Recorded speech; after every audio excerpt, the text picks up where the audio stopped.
네, 선재규 선임기자 나와 계십니다. 어서 오세요. 안녕하세요. 네, 제가 조금 전 언급을 드렸는데 인도 증시가 급락을 했습니다. 이게 어떤 총선과 연관이 있는 겁니까? 조금 전에 네. 그 개표 결과가 나왔습니다. 네. 그 전체 의석이 543석인데 모디가 이제 인도 국민당 소속이고 그 인도 국민당이 주도하는 국민민주연합 여권이 286석을 얻은 걸로 그렇게 집계가 됐습니다.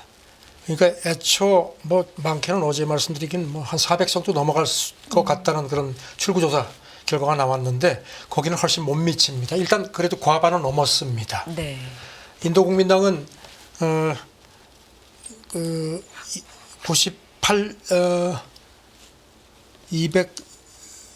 240석 네. 정도를 얻은 걸로 되어 있습니다. 그런데 지금 갖고 있는 게 303석이니까 많이 줄었습니다. 그래서 이제 과반이 272석이기 때문에 인도 국민당이 단독으로 정부를 구성하지는 못하게 됐습니다. 그래서 이제 제휴 세력들하고 힘을 합칠 수밖에 없는 상황이 됐습니다. 반면에 야권은 아주 뭐 예상보다 훨씬 더 선전을 했습니다. 그러니까 어제 출구조사하고는 조금은 다르게 나온 겁니까? 야권 쪽에서 네. 출구조사 신뢰할 수 없다고 했는데 네. 그게 맞는 것 같습니다. 모디는 일단 뭐 그 승리했다. 네. 3년임 됐다는 점을 강조하고 세계 최대 민주주의가 승리를 했다 하면서 내 정책 기조를 계속 밀고 가겠다고 했는데 외신 분석은 그렇게 녹록지는 않을 거라는 겁니다. 왜냐하면 야권이 예상 외로 선전을 했기 때문에 견제가 많이 될 거고 그리고 이제 특히 인도 국민당 외에 제휴 세력들한테 의존할 수밖에 없게 됐다는 겁니다. 네. 그 증시의 급락도 의회 과반 실패 여기에 좀 영향이 그래서 아마 있었겠네요. 그런 것 같고요. 지금 뭐 이렇게 이제 예상 외 그러니까 출구조사하고 좀 다르게 나온 게 네. 그 힌두교도죠 모디 총리가 그래서 이제 힌두교 포심이 노골적으로 이렇게 막 그냥 구애를 했고 그다음에 이제 헌법 가치 위반 논란도 많았습니다. 이런 게 악재로 작용한 것 같다. 그리고 또 이번에 그 인도가 엄청 더웠습니다. 네. 그래서 총선 그 투표율도 직전 2019년보다 더 낮아졌습니다. 그래서 이런 그 살인적인 폭염도 조금 좀 영향을 줬다는 분석입니다. 네. 다음 얘기는 일본 자동차 업계 얘기로 넘어가 봅니다. 부정 인증 스캔들이 있는데 품질 인증을 부정 취득한 것으로 드러난 거죠. 네, 이게 파문이 만만치가 않습니다. 네. 지금 보니까요, 그 뭐 도요타, 혼다, 마쓰다, 스즈키, 야마하, 뭐 일본 주요 자동차 회사들이 다 걸렸습니다.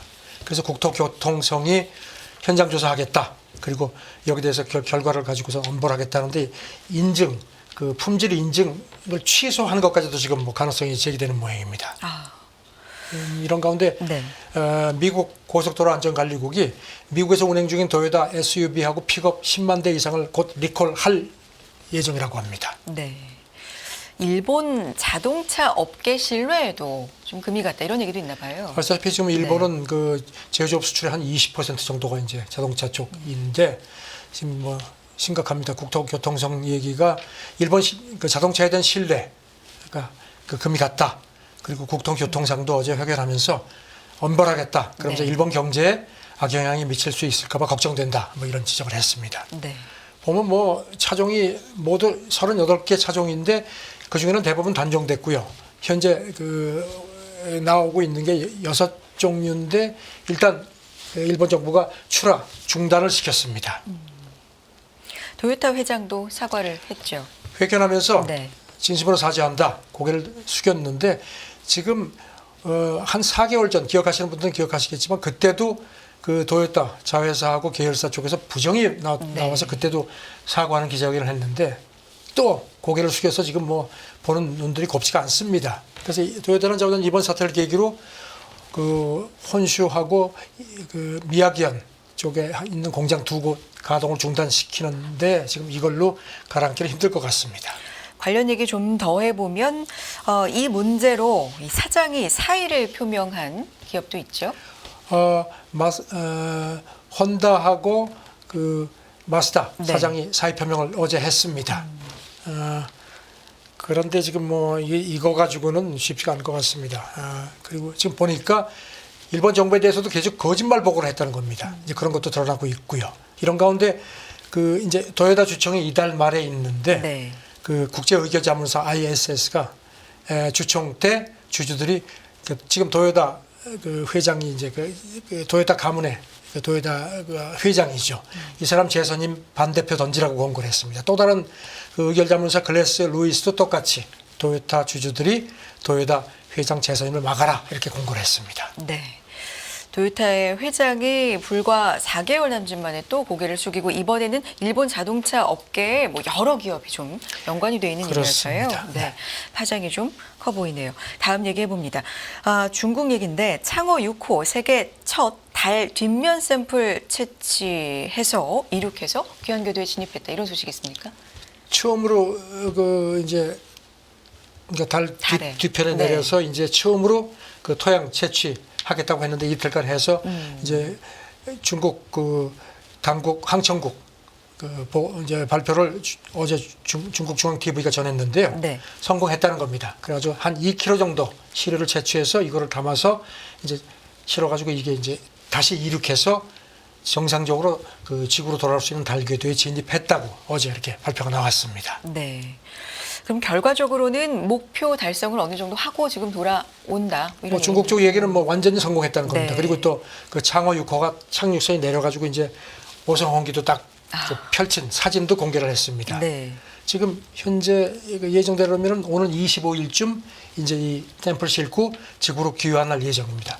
중국이 달 그 뒤편 그 우주 프로젝트에서는 지금 상당히 그 성과를 낸 걸로 그렇게 나타나고 있습니다.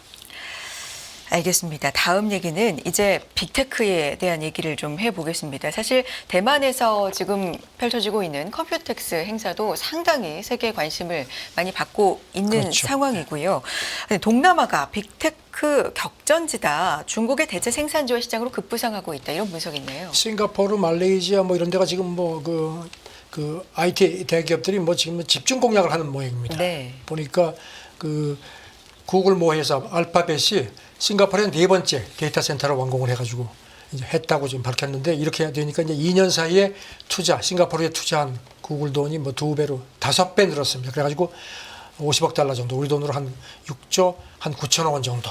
그리고 지금 구글은 싱가포르 데이터 센터 포함해서 전 세계 11개국에서 데이터 센터를 운영하고 있는 걸로 돼 있고요. 네. 그다음에 구글이 또 말레이시아에도 데이터 센터하고 클라우드 시설 건설을 위해서 20억 달러 정도 투자 계획을 지난주에 밝힌 게 있고요. 그다음에 마이크로소프트도 말레이시아, 인도네시아 역시 클라우드 AI 인프라에 앞으로 4년간 뭐 상당 액수를 투자하겠다고 밝혔고 그 아마존도 자회사 아마존 웹 서비스를 통해서 앞으로 4년간 싱가포르 쪽에 여기는 투자액이 많네요. 근 90억 달러, 우리 돈으로 한 12조 2천억 원 정도 투자하겠다고 지난달 밝혔습니다. 네. 빅테크 CEO들도 계속해서 이제 방문을 많이 하잖아요. 애플 CEO, 뭐 네. MS, 그다음 요새 이름 많이 나오는 그 젠슨 황, 엔비디아 CEO 지금 뭐 계속 동남아 지금 방문하고 있습니다. 이런 이유가 뭐 짐작하시겠지만 미국이 지금 중국 IT 쪽 계속 이제 하니까 이제 중국을 이제 대체할 수 있는 생산 기지에다가 동시에 또 시장까지 해서 동남아가 지금 유력한 걸로 관측이 되기 때문입니다. 지금 아시다시피 동남아는 인구가 6억 7,500만 명인데 젊은층 인구 비율이 높죠. 그래서 그리고 또 이제 이 동남아 국가들도 그 새로운 동력, 성장 동력으로 이제 IT 쪽을 주목을 해서 투자 유치에도 아주 적극적입니다. 네. 그리고 미중 뭐 이런 정치적인 문제와도 동남아의 어떤 특성. 블룸버그는 동남아가 네. 뭐 말레이시아, 뭐 싱가포르 그렇고 미중 간에서 상당히 좀 물론 뭐 미국 쪽은 좀 가깝지만 상당히 좀 중립적인 입장을 취하려는 그런 모습도 이제 그런 그 시스템 이제 모습이고요. 그다음에 이제 인도 같은 경우는 최근에 정치적으로 목소리가 커지니까 빅테크 기업들이 좀 이렇게 좀 힘들어진다는 겁니다. 그래서 동남아가 더 주목을 받는다. 그런 분석을 했습니다. 네, 관련된 얘기로 또 하나의 봄에 앞서서 말씀을 드렸죠. 2024, 이 컴퓨텍스 2024에 대한 얘기 좀 해보겠습니다. 여기 뭐 젠슨 황 CEO를 비롯해서 네로라는 빅테크 CEO들 다가 있고 여러 가지 얘기 또 새로운 칩 발표 이런 게 나오니까 세계 이목이 진짜 쏠립니다. 이 컴퓨텍스는 네. 1981년에 시작이 됐는데 사실 별 주목을 못 받았습니다. 네. 그동안은 대만 컴퓨터 부품을 주로 전시하는 그런 행사였는데 이제 올해 이게 확 달라졌습니다. 그러네요. 예. 그래가지고 올해 보니까 주요 IT 기업 CEO들이 총출동했습니다. 네. 지금 올해는 26개국에서 1,500개 정도 기업이 가서 4,500개 정도 부스를 지금 운영을 하고 있고요. 어제 이제 공식 개막돼서 나흘간 이제 일정에 들어갔습니다. 젠슨항은 일찌감치 지금 가서 대만에서 활동하고 있고요. 그다음에 뭐 AMD, 그다음에 퀄컴, 인텔, 그다음 ARM 뭐 CEO들이 다 가 있습니다. 그 라이칭더 신임 총통 신났습니다. 어제 개막식 축사에서 여기 지금 그 기술 분야 글로벌 슈퍼스타들이 다 모였다. 대만을 AI 스마트 섬으로 건설하는데 최선을 다하겠다. 거듭 강조를 했습니다. 아니, 신났을 것 같습니다, 정말. 네, 이런 거물들이 다 모였고 여기에서 중요한 얘기들도 지금 많이 나오고 올해 특히 주목되는 부분은 역시나 엔비디아. 엔비디아가 지금 사실 엔비디아가 좀 AI 칩 때문에 지금 떴지만 사실 그 반도체 업계에서는 네. 신성이죠. 그러니까 이제 여기 대해서 엔비디아 대 반 엔비디아 전선이 형성되는다는 이제 분석들인데요. 이제 반 엔비디아 전선에 들어가 있는 게 인텔, 퀄컴, 마이크로소프트, ARM. 사실 여기는 강호의 그야말로 전통 멤버들이죠. 그런데 이제 엔비디아에 밀리니까 네. 이번에도 엔비디아 젠슨 황이 또 신제품도 또 공개를 했습니다. 네. 직전에. 그러니까 이제 또 여기 질세라 또 새로운 제품 막 내놓고 해가지고 지금 이제 엔비디아 대 반 엔비디아 그 전선이 형성되는 분위기다. 이렇게 분석이 나옵니다. 네. 뭐 루빈을 공개를 하니까 AMD가 바로 또 인스팅트 시리즈 새로운 걸 내놓고 리사수 AMD CEO도 계획을 계속해서 좀 공개를 하고 있는 상황인데 대만 출신이기도 하지만 뭐 그것만이 이유는 아니고 대만이 워낙에 반도체에 있어서 중요한 거점으로 그렇죠. 이제 부상을 하고 있다는 거죠. 그러니까 이제 특히 네. 그 이제 지금 뭐 그 젠슨 황 이 사람이 대만 출신이죠. 네. 이 사람이 뭐 한마디가 지금 뭐 전 세계 언론에 주목을 받는데요. 이 인텔 CEO가 상당히 좀 감정적으로 좀 발언을 했습니다. 컴퓨텍스 개막을 연설해서 이 네. 겔싱거 CEO가 그 젠슨 황이 최근에 그 인텔을 겨냥해서 발언한 게 있는데 이것까지 딱 집어가지고 아주 그냥 맹폭을 했습니다. 그 젠슨 황이 얼마 전에 인텔 프로세서가 AI 시대에 활력이 좀 부족하다 이렇게 평가를 했거든요. 그러니까 여기 대해서 이 겔싱거 CEO가 그 사람이 믿는 거 그거 잘못된 거다. 무어의 법칙은 여전히 존재한다. 이게 아시죠? 반도체 집적 회로 성능이 2년마다 2배로 증가한다는 이게 이제 인텔 공통 설립자 무어가 내놓은 거죠. 이건 네. 여전히 유효하다. 그러면서 인텔이 AI 확산에서도 중요한 역할을 하게 될 거다. 두고 봐라. 이렇게 얘기를 했는데 지금 참 신성 때문에 지금 옛날 강호들이 좀 상당히 허덕입니다. 네, 인텔도 간밤에 새로운 데이터 센터 칩 공개를 했습니다. 제온 얘기를 또 꺼냈고요. 다음 얘기해 보면 이거 진짜 중요한 어제 또 이슈였습니다. 젠슨 황 CEO가 이 삼성의 HBM 인증 진행 중이다. 테스트 실패한 적 없다. 거의 로이터 보도에 반박을 한 로이터가 얘기예요. 지난주에 그렇게 보도를 네. 했죠. 그래가지고 인텔이 삼성전자가 그 시험에서 실패를 해가지고 지금 어려움을 겪고 있다고 했는데 이제 당시에 삼성전자도 이제 해명했죠. 그건 아니다. 진행하고 있다고 했는데 네. 이거를 젠슨 황이 어제 확인을 했습니다. 네. 타이베이 호텔에서 기자들 만나서 삼성전자하고 마이크론이 제공한 HBM 고대역폭 메모리 반도체 검사를 지금 하고 있다. 그리고 삼성전자가 아직 어떤 인증 테스트에서 실패한 적이 없지만 그런데 이제 여기다 붙이기를 삼성 HBM 제품에 더 많은 엔지니어링 작업이 필요하다. 이렇게 덧붙였습니다. 네. 콕 집어서 SK하이닉스, 삼성전자, 마이크론이 중요하다. 뭐 이런 얘기도 했기 때문에. 네. 네. 그래서 그러니까 지금 뭐 그렇게 실패는 아니다. 진행 중이다. 그래서 힘을 실어주면서 그러면서도 살짝 뭐 더 많은 엔지니어링이 필요하다는 그런 걸 또 덧붙이긴 했습니다. 알겠습니다. 요 관련 내용으로 오늘 또 삼성전자의 주가는 어떻게 움직일 수 있을지 이 부분도 네, 좀 주목해 볼 주목됩니다. 필요가 네. 있을 것 같고요. 다음 얘기 해봅니다. 달러 지수 바이든 대통령의 승리 가능성과 73%의 상관관계가 있다. 어디 분석입니까? 이 조금 좀 약간 좀 어렵긴 한데요. 네. 도이체방크 분석가가 내놓은 거를 이제 마켓워치가 전했는데요. 올해 초부터 달러 지수하고 프레디틱 이게 뭔가 하면요. 뉴질랜드에 기반 온라인 예측 시장인데 미래에 발생한 사건을 결과를 예측해서 베팅하는 겁니다. 그 상관관계를 보니까 바이든이 승리할 확률 간에 한 73% 상관관계가 존재하더라 이렇게 밝혔습니다. 네. 그러면서 이제 미국 경제가 강해지면 바이든 승리에 긍정적이고 이게 또 달러에도 긍정적일 거다. 하지만 미국 경제가 올라가면 인플레 기대치도 올라가기 때문에 이거는 위험 자산하고 바이든 승리는 좀 확실히 부정적이다 이렇게 또 진단을 했습니다. 네.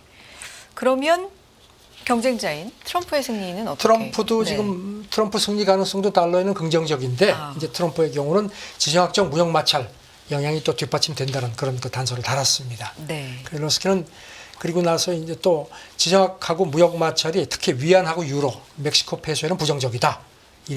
이것 때문에 달러가 상대적으로 강세를 볼 수 있는데, 그리고 이제 기본적으로 달러 강세 전망이라는 게 있는데, 트럼프가 만약에 약달러 필요성을 노골화하거나 이제 그 연준 독립성을 강하게 공격하면 이게 또 묵을 높임이 될 수 있다는 그런 또 진단도 덧붙였습니다. 알겠습니다. 자, 다음 얘기는 옛 트위터죠. X 얘기를 좀 해볼 텐데 성인 콘텐츠 게시를 공식 허용하기로 했다고요? 모스크바 2022년에 그 이제 옛날 트위터 인수할 때도 성인 콘텐츠물 게시를 할 수 있었습니다. 그런데 네. 이제 이번에 그 성인 그 관련 규정을 업데이트하면서 이제 공식화했습니다. 그러니까 합의가 된 경우에는 그 게시할 수 있다 이렇게 못 박았습니다. 네. 다만 이제 어린아이나 원치 않는 성인에 대해서는 계속 제한을 한다 이렇게 또 덧붙이긴 했는데 일단 그 성인 컨텐츠물을 정기적으로 게시할 수 있도록 그 공식화 시켰다는 점에서 어떤 이제 시장 전문가들은 다른 쪽하고 좀 차별화하려는 것 같다 그런 그 분석을 했습니다. 알겠습니다. 다음 얘기는요. 이 화석 연료의 남용 얘기인데 이게 문제라는 건 뭐 어제 오늘 얘기는 아닌데 이 최근에 브라질의 살인 폭우 위험을 2배로 높인다. 굉장히 구체적인 수치가 나왔네요. 브라질 남부에서 최근 2주 사이에 한 3개월치 비가 한꺼번에 왔습니다. 그래가지고선 네. 사망자도 꽤 많이 나왔습니다. 그래서 이거를 이제 그 다국적 환경 단체가 이제 그걸 이제 분석을 해가지고 그저께 홈페이지에 올렸는데 이게 보통 문제가 아니라는 겁니다. 네. 지금 화석 연료 남용하고 기후 위기가 겹쳐가지고 이런 피해가 훨씬 더 커졌다는 거고, 그래서 이게 거의 뭐 250년 만에 한 번 발생할까 말까 하는 아주 극히 드문 현상이다. 그러니까 화석 연료하고 기후 위기 때문에 이런 살인적인 이번에 그 브라질 남부에서 발생한 것 같은 살인적인 폭우 위험이 2배로 더 높아졌다는 겁니다. 그리고 여기다가 이제 엘니뇨 뭐 남방 진동이라고 네. 이런 그 특수한 현상까지 겹쳐서 피해가 더 커졌다.